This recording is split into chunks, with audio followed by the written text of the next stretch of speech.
Sure. All right, well, welcome everybody. This is really a momentous occasion, I think, for Boulder City, and we didn't want to make a big spectacle of it or anything like that, but I think it's important enough for Boulder City that we wanted to make sure the news media got wind of it early on. And so, before I talk about a little bit about the transaction that's in the works, and I apologize for the noise in the background, but I just wanted to give a little bit of history on this, not only this building, but I think on Ida Browder, who she's the one that built this building, and originally it was built where you see the arched porticos over here. That was the original, and she was an Austrian countess. She was born in, I think, 1889, and she married in Virginia, World War I veteran who ultimately passed away, and so she became a widow. She had bounced around to different places in the United States with her husband, Salt Lake and California and whatnot, but she decided, as a widow with 2 children, to come to Boulder City because she heard that it was a great place to raise a family, even back then. So that was just when the dam was being built. And so she's really a great success story.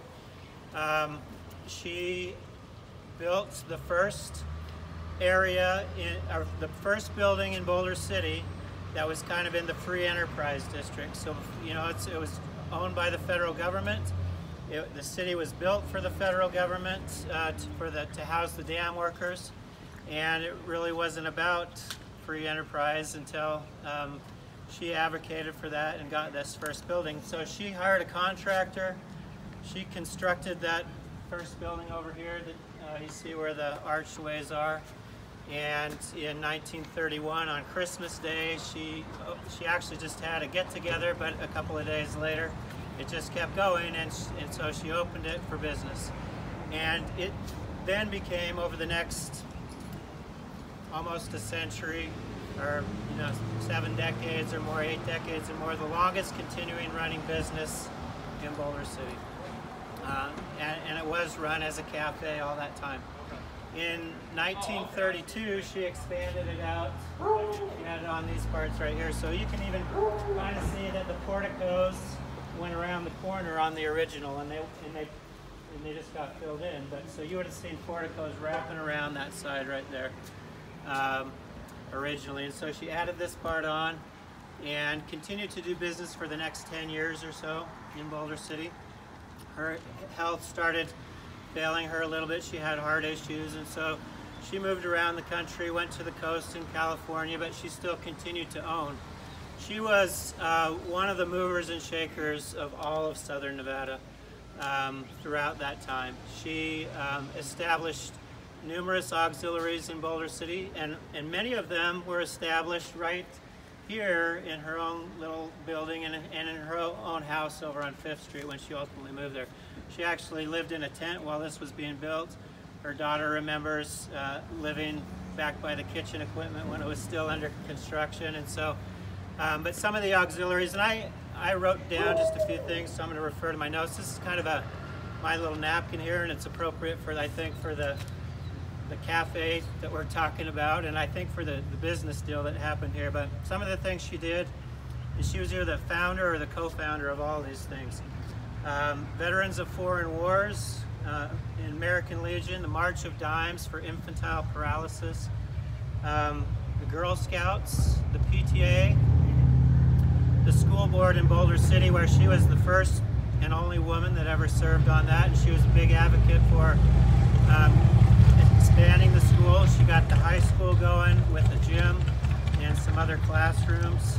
She was a co-founder of our Chamber of Commerce that continues to this day. She was heavily involved in legislation of all sorts, smog control. She was a big impetus behind getting Nevada Southern University started, which ultimately became UNLV.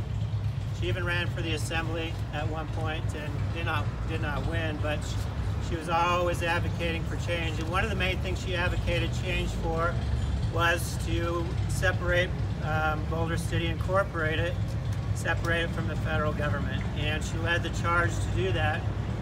And so in 1960, when that happened, guess who got the first deed to the first building in incorporated Boulder City?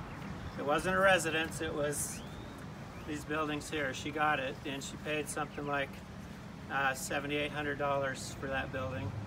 And you know, construction costs back then, when she first did her original building, her electrical was like $12 or something like that. I think I saw in the files. So crazy. But of course, eventually, this became the coffee cup, the world famous coffee cup, and it ran that way. It's changed owners for decades, but continued into the 2000s as the coffee cup until they moved down to the Happy Days Diner building over there. For a while, they were operating as Coffee Cup 1 and Coffee Cup 2, and then eventually became Mel's Diner here. But great history, great lady, and I think more than just the building itself, because the building's changed over time, and it was a first commercial building in Boulder City, but it's changed. It's changed a lot over the years. It's not the original that it once was. But it's an important because it was the first, and it's important because of the lady that was the impetus for all of these changes in Boulder City. And so, like my little napkin here, the deal that was done, I kind of left you in suspense, although everybody I think already knows that Mr. Lawson, Charles Lawson, the current owner, has struck a deal with Dan Fox, and he's got his wife Kelly here and his son Matt here. Together, they, as you know, run Fox's Smokehouse Barbecue, and got a lot of things going on in Boulder City, and they run it as a family business, and I'm sure they're doing this as a family as well. But the story that Dan shared with me the other day was kind of a napkin type deal where Dan was catering events for Charles, and they just developed a relationship over the years, and he can fill you in on the details, but just over time they started having some dialogue about, hey, would you be interested in selling it? And they ultimately struck that deal. So I know it's not closed yet, the deal's still in the works. We're super optimistic that it's going to be great for Boulder City. To me, this is a victory for historic preservation, just because of all of the things I've just talked about, as well as for economic development in Boulder City. And it has brought, boarded up buildings. We don't like them, but just like the other boarded up buildings in Boulder City, it has brought dialogue.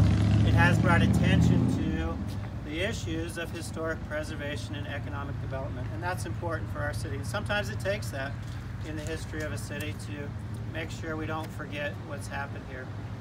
So we don't yet know what's going to be built here. We don't know. I know that Dan has some ideas percolating in his mind, including maybe restoring some of the historic elements, but that remains to be seen. The deal needs to still close, but we're happy for you guys and that you were able to come together and do this, and happy that you could be a part of this momentous occasion in Boulder City. So I'm going to turn the time over to each of you. You want to start with Charles first? Please do. Okay. Well, Mayor, thank you very much.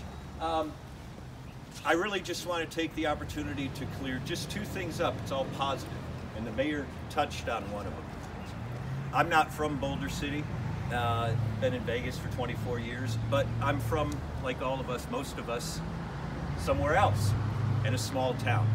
And so when I came to Boulder City and started the project that I was doing, it was a multi-year build out. It was millions of dollars. There were multiple buildings involved. But I came to Boulder City at a time that perhaps there were some challenges going on. I don't know, what is an outsider now.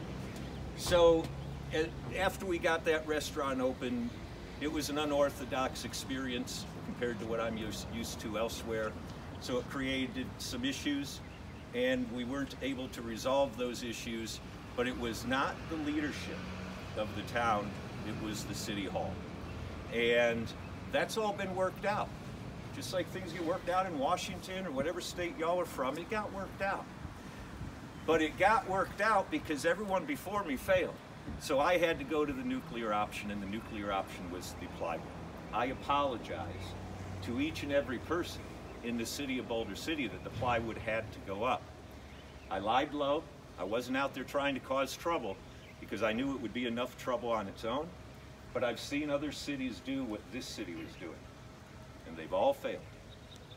To this day, not one of them has recovered. I'm from Michigan, so remember the Midwest? It's full of failed towns. And a lot of those failed towns are because of the leadership and because of bad communication or no communication between the people and the leaders. The leaders have been great. I think City Hall was a little stale and needed some changing. The mayor, Peggy, and everybody, Rich Schumann and everybody at City Hall in leadership stepped up. I think you all can recall that because the city started stepping up. People from town got involved and started showing up at their city council meetings once the plywood went up. That's all I wanted to happen, is to get the dialogue going, especially after I bought this building. This is one of the coolest little buildings in a small town you could ever hope to own. It's quirky, it's built like a dinosaur, it's a great building. And this is the stuff I like, or I never would have come here to do it. Since I'm now rotating out, I couldn't be more proud to turn it over to a family like Dan has, Matt and Lori, Laura. Kelly, God, why am I stuck on Laura? I'm sorry. Kelly, I'm so sorry. But the reason I wasn't selling and they stayed in plywood, this is important for your neighbors to know, because I know that there have been a lot of accusations thrown around over the years against leaders or other people. I wish that never had started, and I wish it would stop, because it's not about, no one did anything wrong. This was just a town that it got real stale in the way it was doing things, and it was problematic for an outsider used to doing things what I considered a better way. Sorry. But they worked on it, and City Hall, I think, is far better off now. I think the townspeople are far better off now because y'all have engaged, talked about the angry, tough, emotional issues that I may have brought to the forefront, but they were here before I got here. So I just want to thank the town for their patience, getting involved. Historic preservation, that's where I was trying to go, and then I'll shut up. It's the historic preservation that was the driver for me. I never would have bought the building if I didn't appreciate old historic buildings. I filed the demolition permit because in the time I put the boards up and the time I filed the permit, all the town was doing was fighting. Nobody was working on solutions. The leadership was trying, but City Hall still needed some changes. It got those changes thanks to the mayor's leadership. And it was a bitter pill, and I apologize for it. But I couldn't be happy. Well, I could be a little happier, but I'm mostly happy with what's happened. There's one thing I'm still not happy about, and since you're all here with your cameras and such, Mayor, I apologize, but I'm going to say it. I wish the people in this town would stop distrusting each other and stop thinking that everybody's out to get everybody else. Nobody's out to get anybody. We've all been basically on the same page of maintaining a small, quaint town environment, lifestyle, place to live. A lot of nice ones up north too. This can be even better. I really believe this is the best small town in all of Nevada. I genuinely believe that. So I just want to thank the town for putting up with it. It was necessary, and please stop fighting. One last comment and I'll shut up. This sign right here, the only reason I'm mentioning it is because I saw what's happened over the past 3 days since these signs went up, and it's a perfect example of what I'm talking about. We've got to stop jumping to conclusions and jumping immediately, as a town, jumping immediately into, oh, it's nefarious activity, people are coming to get us, we're all going to die. None of that is going on. I put that sign up, congratulated Rod Woodbury, Rich Schumann, and Peggy Levitt because they were consistent voices during the 3 years of challenges. Plywood hasn't been the only challenge.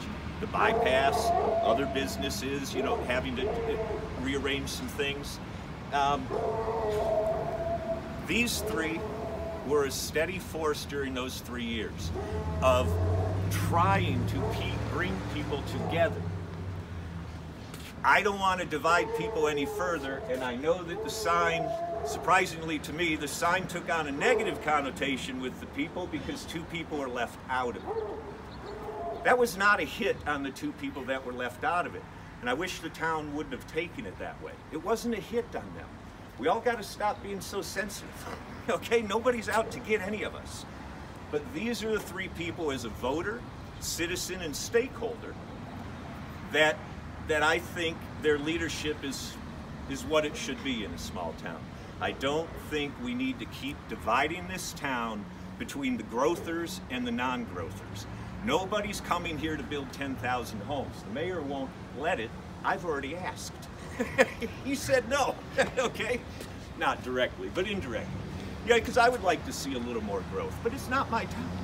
It's not my town. I respect that the majority needs to rule on that, and the mayor is the one defending the town against these big developers who would like to come in. It's not like they're beating the door down.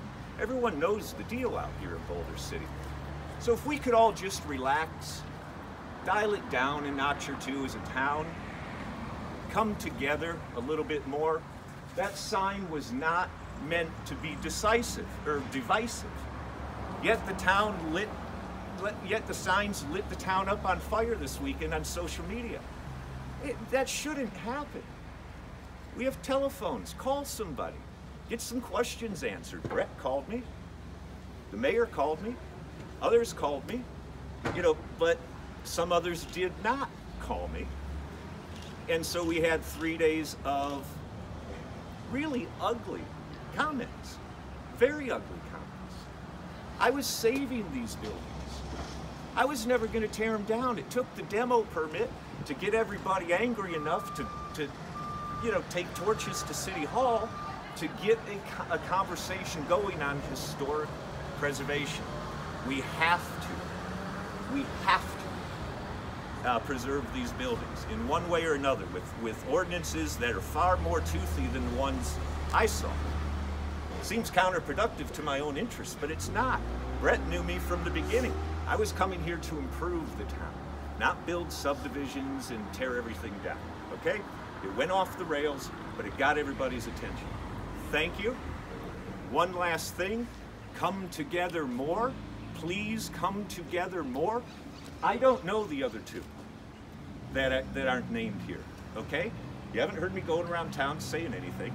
I just didn't know them. But these 3 are the ones that made the difference for me. That's all. Last thing, if he's got a whole bunch more money, he can have Scratch House. Okay. Sorry, you're go ahead. Thank you, Charles. Thank you very much, Mayor. We've got some definite plans for what we're going to do with this. You know, we're just floating around with our family.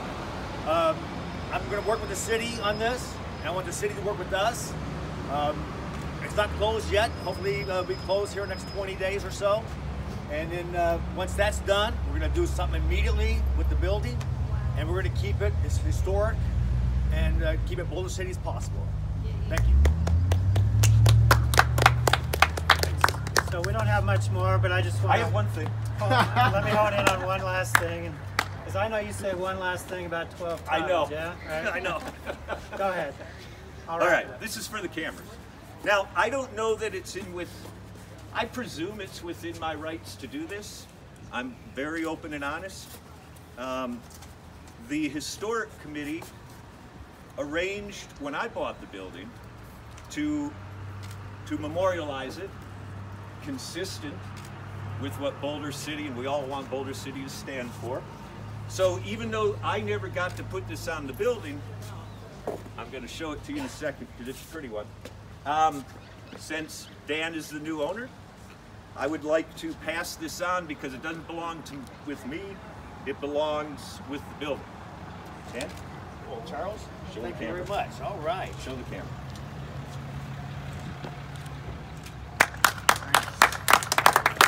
So I'm sure he'll find a great place for that somewhere on the face.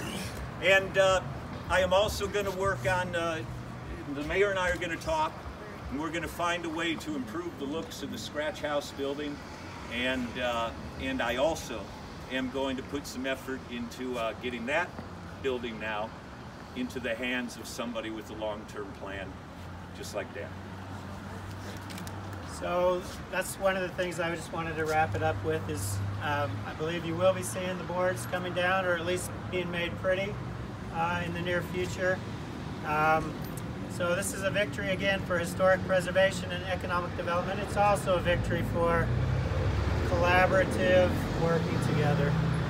That's the theme of everything you've heard today, is people just working together to make things happen. And as Charles said, that's what Boulder City needs to do to continue to make economic development and historic preservation be successful in Boulder City.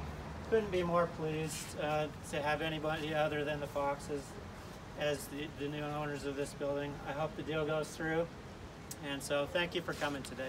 Great day, and I'm sure they'll be around to answer questions. Let's all be their first customers when they open. Yes.